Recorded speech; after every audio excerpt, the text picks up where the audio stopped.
येऊ काय? हा ये काय कामात आहेस काय? अगं होय, जरा हिशोब करायला लागले होते. ये होय काय? हा, इकडून जरा चालले होते. बस की. म्हटलं तुझी आठवण आली, म्हटलं जाऊन भेटाव. बरं झालं आलीस. ते का ग शांत शांत वाटायला लागली आज? अगं काय झालं, माझ्या मुलीचं वय 21 आहे बर. आणि तिचं आता कॉलेजचं शेवटचं वर्ष आहे. आणि काय झालं, सगळेजण आता नातेवाईक वगैरे घरातले सगळेच तिच्या आता लग्नासाठी स्थळ काढायला लागले. बर. मग आता तिचं अजून शिक्षण पूर्ण नाही, काय नाही, म्हणून माझा जरा विचार चालू आहे. बर. म्हणून म्हटलं आता काय तर मार्ग काढायला पाहिजे. म्हणलं तुझं काहीतरी, तुला अनुभव आहे, म्हणलं तुला विचारावं म्हणून आले ग. हे बघ, मला जर विचारशील ना तर तिच्या लग्नाची तू अजिबात गडबड करू नकोस. तिला चांगलं शिकव, तिला तिच्या पायावर उभं कर आणि मगच ती सेटल झाल्यावर, जॉब केल्यावरच तिच्या लग्नाचा तू विचार कर.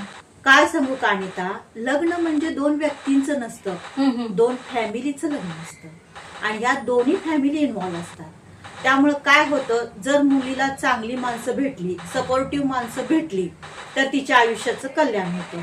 आणि जर समजा व्यवस्थित चांगली माणसं भेटली नाही तर तिच्या आयुष्याचं नरक होतो. त्यामुळे हा असा निर्णय आहे की तो चुकून चालत नाही.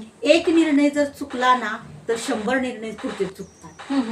आणि मुलगी जर खंबीर नसल, पायावर उभी नसल तर तिचं खूप नुकसान होतं. जर समजा नवरा व्यसनी मिळाला, जर समजा मिळवता नसला, किंवा जरी त्याचा जॉब गेला, समजा जॉब करत असला, हिला जर बाहेर पडून जॉब जर करायचं म्हणलं तर हिच्याकडं डिग्री नाही, ही कधी बाहेर पडलेली नसते, हिच्याकडं कॉन्फिडन्स नसतो, मग अचानक कशी बाहेर पडणार सांग. हो, बरोबर आहे. मग त्यापेक्षा पुढच्या या सगळ्या गोष्टी फेस करण्यापेक्षा अगोदर तू तिला छान शिकव आणि मगच तिच्या लग्नाचा तू विचार कर.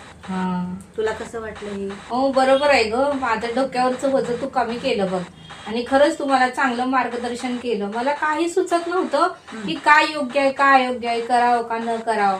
त्यामुळे म्हटलं आता तू जरा अनुभव आहे, तुला जरा विचारावं म्हणून मी तुझ्याकडे आले. खरंच थँक्यू बर का. अगं थँक्यू काय, त्यात मैत्रिणीला सांगणं, चांगलं मार्गदर्शन करणं आणि कल्याण होत असेल मुलीचं तर चांगलं सांगणं गरजेचं आहे. आणि कसं असतं, हा नाजूक विषय असतो ग.